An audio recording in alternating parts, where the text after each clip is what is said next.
Okay, let me open this up and bring in our panelists on this edition of Super 6. We've got MG Radhakrishnan, senior journalist, joining us live on this broadcast. Also, Javed Ansari, senior journalist, is here with me in the studio. Good evening. Thank you both very much for your time. Mr. Javed Ansari, I'd like to begin with you and directly ask you what you think Shashi Tharoor's game plan is here of constantly criticizing his party, reserving all of his praise only for Prime Minister Modi and the Modi government. Look, he's consistently pushing the envelope.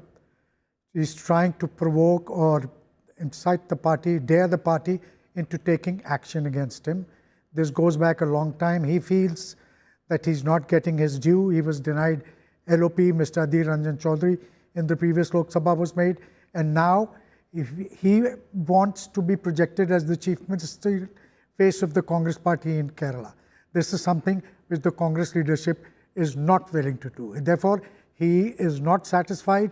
He doesn't see a future for himself, and he constantly is trying to get, saying or doing things which are contrary to what the Congress party and the Congress leadership stands.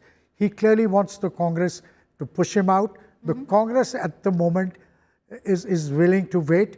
The Congress would much rather give him a long rope and hope that whatever action he has to take, he takes it himself rather than for the Congress to take. But the fact is that I don't see, a parting of ways between the two sides is almost inevitable. After his criticism of Indira Gandhi, I don't see how a rapprochement can now be affected. But why do you think the Congress also is, not cracking down on Tharoor? They're letting him be, they're letting him make these comments. You have a few reactions from Congress leaders who hit out at him, but that's about it. No action by the High Command. Yes, certainly, probably with the Kerala elections in mind, Mr. Tharoor has a certain amount of traction amongst the youth and amongst the Nayars, the community to which he belongs. Kerala elections are always a very touch and go between the left and the UDF there, and they don't want to take chances. So unless absolutely forced to do so, they would like to wait for the elections to get over before doing whatever they have to do. Mr. Radhakrishnan, I'd like your view also on this. The UDF this time in the upcoming Kerala elections, which is next year in about April 2026, the UDF is really fancying their chances. How big a positive factor is Tharoor for the UDF? What does he bring to the table that's stopping the Congress right now from cracking down on him? Well, right now, UDF seems to be hoping for a massive anti-incumbency wave to sweep Kerala into 2026 elections. And so even without Shashi Tharoor, the UDF believes that it will be almost a cakewalk for them in the next elections. And so, and more than that, Shashi Tharoor has been provoking the leadership and the party for a long time, and the Congress leaders in Kerala have been, in spite of their internal, very, very sharp internal differences, they have been completely together in lambasting Shashi Tharoor and, trying to get him, some kind of punitive action from the high command. But it hasn't happened as such, as Javed said. I think that, maybe the UDF, would not want to, in spite of their confidence of coming back to power, Shashi Tharoor would definitely be an asset for them, if he falls in line. So I think they're caught in a very peculiar situation where they don't want to spit it out, neither they want to swallow him. So they kind of hit the pause button for now, waiting for the elections to actually get over. But in this kind of a circumstance right now, Mr. Radhakrishnan, it looks unlikely that Mr. Tharoor will even be campaigning for the Congress in Kerala. He's been making it very clear that he believes he should have been made the CM face for the Kerala Congress. That didn't happen. He's even shared a survey which seemingly says that he is the #1 choice, the #1 pick. So in such a circumstance, do you really see Tharoor actually contributing to the Congress in any way in Kerala?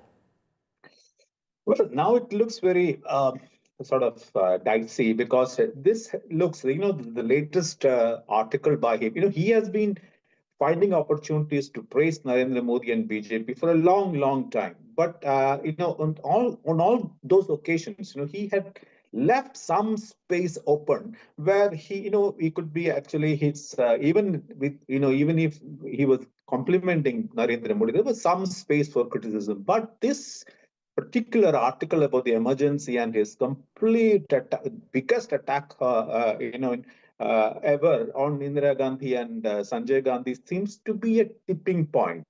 And this is where I think this is the time, maybe, when he is going to take a break. But having said that, it is absolutely certain that Shashi Tharoor enjoys the maximum popularity as far as UDF concerned for the next chief ministerial candidate. There's no doubt about it.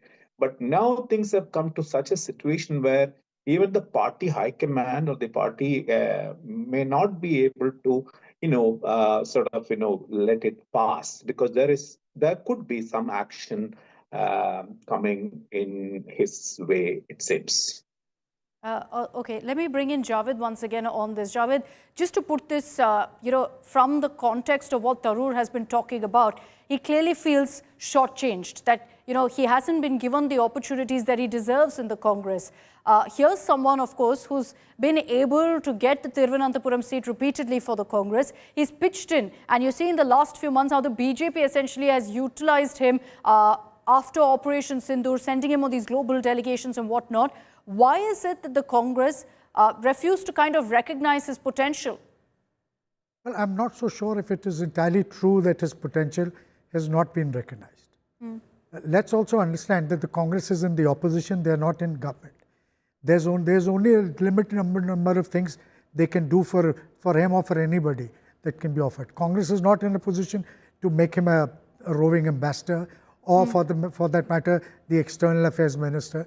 They've given him the second most important parliamentary committee that was under the Congress, which is the External Affairs Ministry, which is his core area, core expertise. So now what he wants is to be made the chief ministerial candidate. Yeah. The Congress says that irrespective of all the surveys, that the Congress tradition practices that they don't announce a CM face before the elections. They cite the example of Madhya Pradesh, of Rajasthan, of Chhattisgarh, of Andhra, that we don't have a tradition. It's only after the elections, the results are out, and if we come to power, then we nominate or select somebody to head the government there. They say, why should we making a departure from that practice would, in return, upset many other leaders who are far more senior to him. Sure. He is without doubt their most visible and most articulate face, but he's not the only Congress leader in Kerala. But not wrong to say that he's nowhere in contention also for the post. Look, he believes that he's the best man for that post, but then he's not the only one. There are lots of host of leaders in Kerala who believe that they're the best, that they do a better job of it than anybody else. So at the end of the day, it's a call that the Congress party must take. It must bring it to bear all its political management and management skills, and still see if the crisis, if he can be prevented from going out of the party.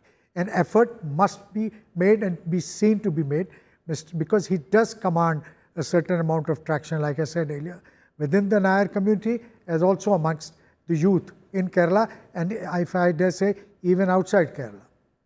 Very true. But so far, no effort really by the Congress. In fact, it's clear that within the Kerala Congress, there is an opinion, and many of these leaders have also been speaking rather publicly, saying that Shashi Tharoor, there should be action against him, and second, that he should leave if he has so many issues with how the Congress functions. We'll see how this moves on. I have a feeling that in the next few weeks, you're going to be seeing more such dramatic developments taking place of this Tharoor versus Congress battle as it is playing out. Javed Ansari and Mr. Radhakrishnan, thank you very much for joining us here on India Today.